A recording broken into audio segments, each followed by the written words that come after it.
All right, guys. The gate was 5 million. The attendance is 17,487. Second highest grossing event at the arena. The UFC is now 1, 2, and 3 all time here. Obviously, you know what the fight of the night was. And then they both get 50,000. And then Spann and Buckley were performance of the night. Congratulations to all of them. Dana, to your 50,000. right, have you seen anything like that before where after the fight's over, and it's an incredible fight, the crowd stayed for 10 minutes? Yeah. Well, I already Chanting Khalil's had put the name? belt on, walked all the way back to my room. We were talking. And then by the time he got on and was doing his interview, literally almost everybody was still in their seats. Incredible. Yeah. Well, it should. I mean, it's an incredible show of respect for both guys. I mean, what a hell of a fight. And Khalil Roundtree, I mean, another level of tough. I was going to say, do you, obviously Alex is one of your biggest stars, if not your biggest star right now. But do you think Khalil, with this performance, he's going to become a draw in the future, and that people are going to want to actively go out and see him fight? Yeah, I mean, you have to respect this guy. But I mean, did this not play out the way everybody thought it would? I mean, everybody knew. Everybody at first was like, "Oh, he's ranked number 8." But you knew it was going to be a badass fight. You knew it was going to be a badass fight. You can never measure heart. You don't know how that's going to go. Huh? Now you know. In the third round and maybe into the fourth round there, Alex's jab really started to pick up. And did you feel like when he was landing that jab and the 1-2 that was really the difference in the fight, where Khalil maybe wasn't able to breathe after that? I felt like the difference was the low leg kick. And when he started calf kicking him, he was destroying that leg, and he was having trouble putting pressure on it, and he was having trouble with his punching power, his movement, everything. And he systematically just started picking him apart. And he said, when I watched the feature, he said, listen, this guy hits hard. He's tough. He's this, he's that. And this guy has a dream. But my fight IQ will win this fight. He said that in the combo feature, and that's exactly the way it played out. Two other questions for me. One, you were so high on Anderson Silva during his run. Alex has lost to Israel, but he's beaten probably a better quality of opponent than Anderson did in that run, especially in the first part of that run. How do you think this run of Alex's compares to what Anderson did at that point? There's no doubt. What this guy has done is unbelievable. Not just in, if you want to compare, and the way he's done it. The way he's done it. I mean, this guy destroys everybody. And then the last question: what did you think of the judging in the co-main event? I mean, it seemed to me. I thought your judging tonight was atrocious. Yeah. Felt like I was at a boxing match in Ireland tonight. Right here. Yeah. Obviously, one of the appeals of Alex is he fights pretty regularly, almost like he's like 300, 303, and now Salt Lake. After a fight like this, at some point, I know you like fighters that are active, but you just kind of have to tell them to maybe pump the brakes for a little bit, especially after a fight like this? Yeah, I don't know. I don't know what this guy. I mean, this guy always wants to fight. He's 38 too. It's not like he's 28 and he's got this many fights. But I don't know. We'll see how it all plays out. And I know you just said the judges were atrocious, but what did you make of the Mario Bautista-Jose Aldo fight? I thought the judging was atrocious tonight. I'll just leave it at that. It was atrocious. Kayla Harrison, obviously a lot of people thought she would kind of run through her opponents when she came to the UFC, had a hard-fought decision win over Ketlin. What did you make of her performance? And then obviously you showed her on the split screen when Juliana was getting the belt wrapped around her waist. Yeah, it's, when you get here, and I say it all the time, when you start to break into the top 5, the top 3, it gets tougher, And Juliana and Raquel are both dogs. I mean, they're dogs, so it should be fun. And Kayla did she carried a lot of the promotion for this fight specifically, even in kind of the event. I mean, she drew a lot of numbers on social and media day. And if you kind of compare it to Michael Chandler, MVP, even Ben Askren, when they all came over, they just kind of hit the ground running promoting-wise. They want to do all of the appearances. They carry the pressers. Is that them turning it on when they get to the UFC, or do you recognize this before? And no, I don't know if it's turning it on, but it's just another level when you get here. They feel it, you feel it. You fucking rot away in the PFL for years or the fucking Bellator and shit, and then you finally get here, you feel it. And then, not the judging, but what did you make of the referee in the Cesar Almeida-Iho Pretaria fight where He kept resetting them. There were like 4 eye pokes. There was a low blow. Yeah, I missed that. I was in my room and we were talking to people, and I know, but Ratner walked in right after it happened and was like, yeah, that ain't happening again tonight. And then I'm curious your take on this, because I asked Roman and Kayla about this in the Roman Dolidze Kevin Holland fight when he broke his ribs. Kevin's coach was asking him, like, do you want to continue? Do you want to continue? And the commentary felt it should be on the coach to make that call, because fighters are going to want to fight through it. And it might not look good because they might not want to fight, but they don't want to be the ones to throw in the towels. And it should be the coaches that decide their fighter shouldn't fight. What do you think? I don't know. I don't know the story. I don't know what happened. I didn't hear it, and I don't know what happened. But it looks like he broke his ribs on like turning, and then when he stood up, he was like, I broke my ribs. I don't know if he broke or popped a rib. I don't know if we know. Let me see if I got that information here. No, I don't. I don't have that info. But popped, broke, I don't know. But yeah, it's tough to maneuver around with a popped. It doesn't even have to be broken. All you got to do is pop that cartilage in between the ribs. No fun. Dana, going back to that Aldo fight, in the third round, Mario came out and sort of went for a takedown. Referee separated them, immediately goes straight for the takedown again. Do you think the referee could have been more active in quitting them with stalling there? I always think that the referee should be more active on that, 100%, especially when somebody keeps doing it to stall. And you guys aren't going to fucking let up on this, are you? I guess we'll get into it.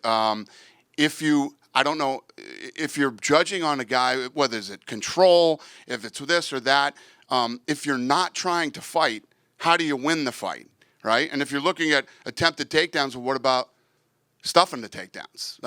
Just madness. There is a difference between offensive grappling and just wasting time. 100%. And it's not just the referees that need to recognize that, but clearly the judges as well. When you can tell that the guy definitely doesn't want to stand and strike and just wants to stall against the fence, yes, the refs, that's their job. They're supposed to see it. When they see it continually happening and that the guy is not trying to win the fight, then you keep breaking them up. Do you think Conor McGregor tweeted about his idea for stopping stalling was introducing a stalling clock, and if you go back to the same move, the clock ticks down and you let them be in that position for less and less time? Is maybe not that idea, but would you like to see referees, if they go... I don't even think you need a clock. I mean, it's common sense. When the guy keeps doing it and is doing everything he can to not fight and not win the fight, as a ref, you should break it up immediately. I mean, if he just did it 3 rounds in a row and keeps doing it, and they get there, he doesn't get the takedown, give him a couple seconds, see if he gets the takedown, then break it up. And just going back to the main event, I know you've already touched on it, but, I think sometimes, because Khalil's like a sort of an empathetic guy, sometimes people kind of judge his mindset and maybe think he might not have the mental fortitude to reach spots like this. For him to show that sort of balls in the 4th round and meet Alex head on and take those punches and still come on even when it's... From the first round. Yeah. He had no fear from the first round. Khalil Roundtree went in there and started going at it the minute the bell rang. No fear, no jitters, no nerves. I mean, maybe he had some jitters and nerves. If he did, he didn't show it. He went right in against one of the baddest dudes of all time and just started mixing it up with him. It was awesome. Hi, Dana, over here. Hi. Hiding behind all the cameras.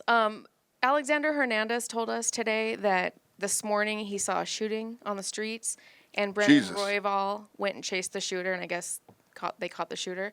I'm wondering if you heard of that and if you think that's a smart idea. Our guys caught the shooter? Well, I don't know if he caught him, but I guess he was on the phone with 911, but they caught the shooter.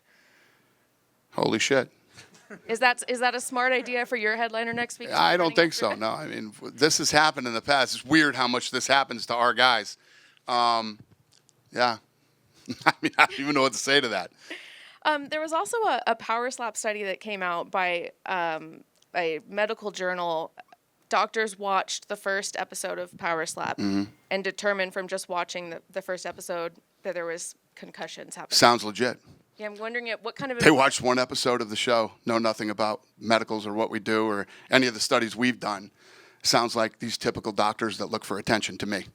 That's what I thought. Yep, thank you. Yeah, and last question.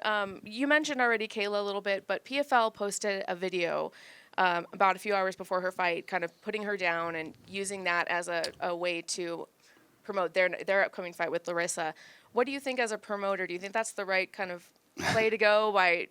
I think when you're losing as much money as they are, fucking go for it. Throw the kitchen sink at it.